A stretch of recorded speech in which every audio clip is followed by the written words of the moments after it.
네, 일단 제 보기에는 중국 조선족하고 고려인들 분포는 좀 비슷해요. 그래서 경기도라든지 충남 충북에서 거의 다 살고 있는 곳입니다. 60% 이상돼요. 네. 이상이에요. 광주에서 많이 살지는 않습니다. 제 보기에는 뭐 7천 명 그 정도 살고 있는데요. 근데 다 합치면 이게 뭐 10%도 안 됩니다. 모든 고려인들은. 그리고 먼저 살고 있는 동네가 광주도 아니고 음, 안산에 많이 살고 있었고요. 인천에서도 많이 살고 있었고요. 그 이유는 알다시피 고린 동포들 중에서 중앙아시아에서 살고 있는 사람들이 뿐만 아니라 사할린에서 살고 있는 한인들이 더 있잖아요. 그 한인들은 알다시피 조금 히스토리컬 뭐 역사적인 배경이 조금 다릅니다. 그 사람들 일본 간종기 시대 때 간주 이주시켰어요. 사할린으로. 그래서 그들 중에서 1세, 2세 사람들 있어가지고 그 사람들은 1990년 말부터 그때부터는 한반도의 한국에 이주하게 되었습니다. 그래서 일본은 안산에서도 살게 되었어요. 그래서 그때부터 점차 그 안산에서도 그런 고려인 마을이 생기기 시작했습니다. 그래서 제 보기에는 광주 아니라 그 안산에서 더 빨리 생겼습니다. 그리고 그 관계에 대해서 얘기하자면 제가 한국뿐만 아니라 제가 제 출신 도시는 블라디보스톡이고 연해주에서 왔어요. 연해주에서도 그 코리안들이 많이 살고 그리고 우스리스크라는 도시에서 조선족들 많이 살고 있습니다. 그래서 그 사람들 서로 잘 뭐 같은 민족이라고 생각하고 사업을 많이 하고 있습니다. 우리 아, 장모님도 제 와이프는 고려인이시고 음. 그 장모님이 도매와 관련 그런 사업을 했습니다. 야채와 관련 비즈니스 하고 있었어요. 그래서 이 차원에서는 우리 장모님이 계속적으로 조선족과 관계를 맺고 있고 무슨 사업을 하고 있었어요. 같이. 아, 그래서 같이 할 수 있는 사업 이유가 바로 그 같은 민족이기 때문에 그래서 서로 아주 좋은 관계에 있다고 생각하고 있습니다. 그런데 한국 경우에는 그 관계는 조금 나빠졌다고 생각하고 있어요. 왜냐하면 여기에 살고 있는 코리아인들 아주 단순한 일만 할 수 있잖아요. 공장에서라든지 산업단지에서라든지. 그래서 아, 조선족들 너무 많기 때문에 그 사람들 우리 일자리를 배웠겠다고 생각하고 있습니다. 그래서 한국에서는 일자리 때문에 그런 경쟁이 생겨서 지금 사회가 특히 젊은이들 중에서는 좋지 음. 않습니다. 소수자 집단이 어, 머저리티 다수자 집단과 어떻게 관계를 맺어가느냐 이런 것에 주목하기 쉬운데 지금 선생님들 말씀하셨듯이 소수자와 다른 소수자들이 서로 어떻게 서로를 쳐다보고 서로가 배우거나 영향을 받거나 하는 그런 어, 상호 간의 어, 행적인 관계를 바라보는 게 앞으로의 연구에 굉장히 중요한 테마가 될 것 같고요.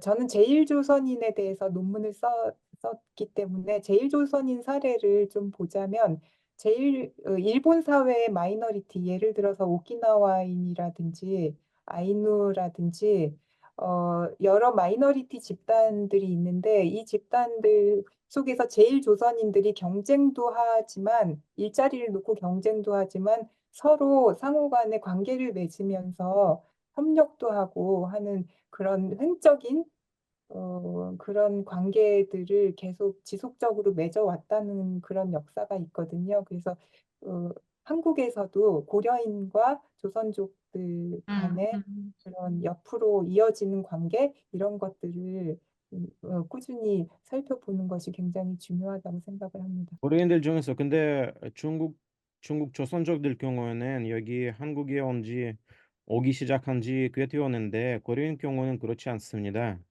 대부분 2014년 이후에 오기 시작했기 때문에 그래서 한국에서 태어나서 계속적으로 살고 있는 그런 애기들 거의 없습니다. 대부분 다 아까 말씀하셨던 것처럼 중도 입국 전소년들이지요. 그래서 그 사람들 그 고려인 한국에 이주하는 과정을 보시면 먼저 아버지나 어머니 한국에 와서 일을 찾아서 얼마 동안 일했다가 잘 되면 애기들도 와요. 애기들은 아니면 뭐 자기의 뭐 할머니 할아버지와 같이 올 수도 있고 아니면 혼자도 올 수도 있고 아무튼 거의 다 중도 입국 청소년들이고 언어적인 문제가 다 있어가지고 그래서 고려인 마을이라는 그 고려인 마을 근처에 있는 초등학교에서 그런 학생들이 많이 있으면 다 러시아 말만 사용하고 교육을 잘 받지 않고 그리고 적응이 잘 되지 않습니다. 한국 사회에. 남북이 올림픽에서 공동 입장하거나 남북 단일팀이 경기에서 이기거나 이런 이벤트에 굉장히 열광하고 이런 그래서 전 세계에 흩어진 코리안 디아스포라를 우리는 하나다라고 느끼게 하는 그런 이벤트라든지 사건이라든지 이런 것들이 많잖아요. 예를 들어서 뭐 김정은과 문재인이 손을 잡았다 이런 것도 네, 그 가슴을 뜨겁게 하는 그런 사건, 아주 중요한 사건이기도 하고 이렇게 한, 하나가 됐다라고 느끼는 그런 음, 감격이 굉장히 큰 것도 사실이고요. 근데 그런 것을 이렇게 북돋으려고 하는 그런 장치들도 있는 거죠. 예를 들어서 북한에서 뭔가 범민족 통일 음악회라든지 이런 식으로 그러면은 재미교포, 제일교포, 뭐 제독교포 이런 사람들이 북한에 모여가지고 전 코리안 디아스포라들이 이제 음악으로 하나가 된다 이런 행사들을 기획하고 있는데요. 이런 장치가 있는 반면에 사실 제1교포, 재미교포와 제중교포, 제러교포 사이에는 또 건널 수 없는 큰 차이도 있습니다. 남쪽에 연원했다든지 북과 친밀했다든지 이런 이데올로기적인 차이도 있고요. 그 음, 다음에 선진국 출신의 교포인가 아니면은 좀 경제적으로 어려운 나라 출신의 교포인가 이 사이에서도 굉장히 그 한국의 그 법 체계, 재외동포법 체계에서도 차별이 있고, 우리는 하나다라고 하나로 뭉치는 그런 사건들도 많이 있지만, 그 사이에, 동포들 사이에서도 차이라든지 차별이라든지 이런 것이 되게 강고하게 존재하고 있다는 것도 제가 알아야 되지 않을까 생각합니다. 아까 저는 이제 한국 상황만 생각을 해봤는데 아딤 선생님 말씀을 들어보니까 저기 블라디보스토크라든지 우스리스크라든지 거기에서 무역을 통해 가지고 일종의 그 코리안 에스닉 이코노미가 형성되는 이제 그런 것도 이제 있었는데 그런 차원에서 사실 저는 개인적으로 사회 통합이라는 것을 중요하게 생각을 해서 어떤 뭐 집단 내의 어떤 분리라든지 차별 뭐 이런 거는 좀 개인적으로 많이 무딘 사람입니다. 의도적으로 기피하는 게 아니라 그런 차원에서 보면 그 일본에도 중국에서 70년대, 80년대부터 일본은 이제 국비 유학으로 간 유학생들이 조선족들이 약 한 10만 명 정도 되는 걸로 알고 있습니다.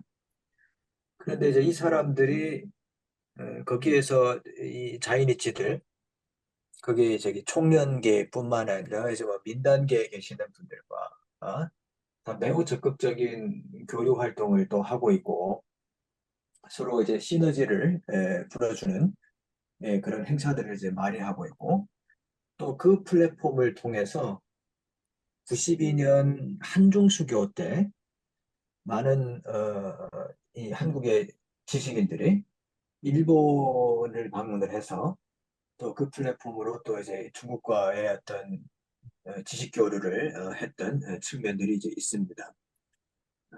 지금은 굉장히 다들 높으신 분들이 돼서 제가 실명 거론을 하기는 어려운데 아무튼 지금 사회 엘리트층에 계시는 분들이 그 플랫폼을 이제 많이 활용을 했던 것 같습니다.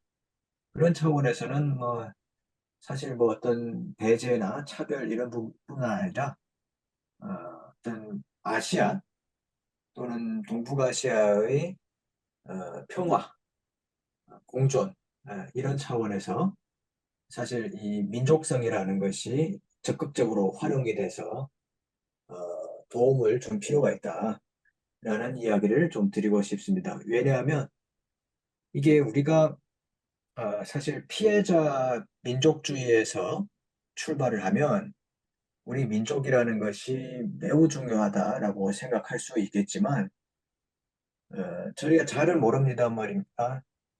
유럽에 있는 사람들 입장에서 우리가 민족을 너무 강조하는 것은 전혀 다른 맥락으로 들릴 수가 있다고 저는 생각을 하거든요.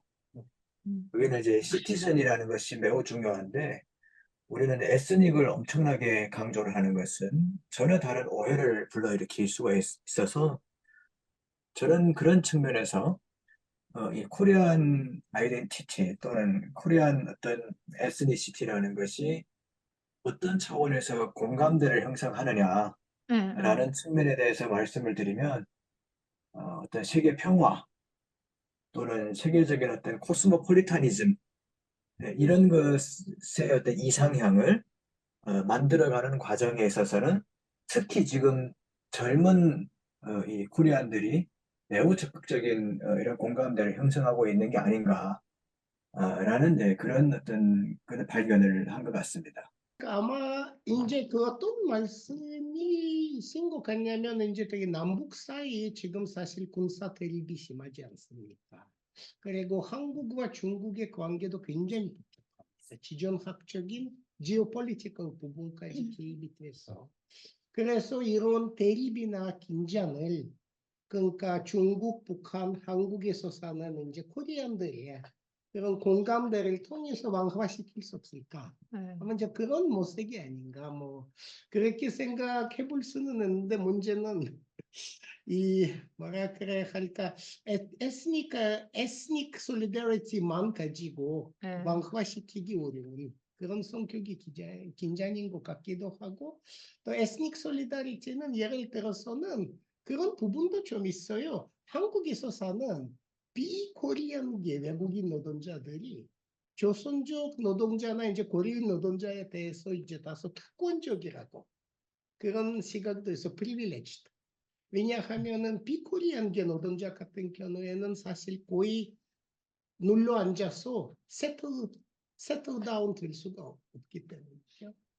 그래서 그러니까 한국의 그런 혈통주의적인 그 이민 정책에 대해서 또 비코리안계 외국인 노동자들도 조금 문제의식이 있습니다. 세계 평화를 위해서 아까 세계 평화라고 하셨잖아요. 그래서 세계 평화를 이루기 위해서 민족이 도움이 되는지 아니 장애물 되는지 아까 그 박구 선생님이 그 세계 평화를 이루기 위해서 민족이라는 게 도움이 된다고 보시는 거죠. 아니면 도움이 될 수 있다고 보시는 거죠. 그 박남 선생님 이거 오히려 장애물이라고 생각하시는 게 아닌가? 장애물이라기보다는 이제 아마 남북 간의 대립을 완화시키기 위해서 그런 거 전략적으로 간주해 볼 수도 있는데 네. 한계가 좀 있습니다. 최근에 북한의 지도자 김정은도 우리가 동족이 아니다. 남북한이 더 이상 하나의 민족이 아니다. 남한은 우리한테 그저 족일 뿐이다.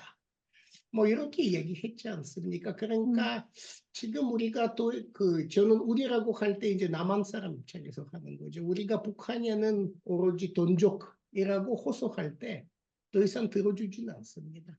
왜냐하면 그동안 또 통일 정책에 있어서 남한은 굉장히 일관성이 없었어요. 코헤런시가 없었고 또 북한 입장에서는 너무나 많이 속아왔기 때문에 우리가 이제 아무리 호소해도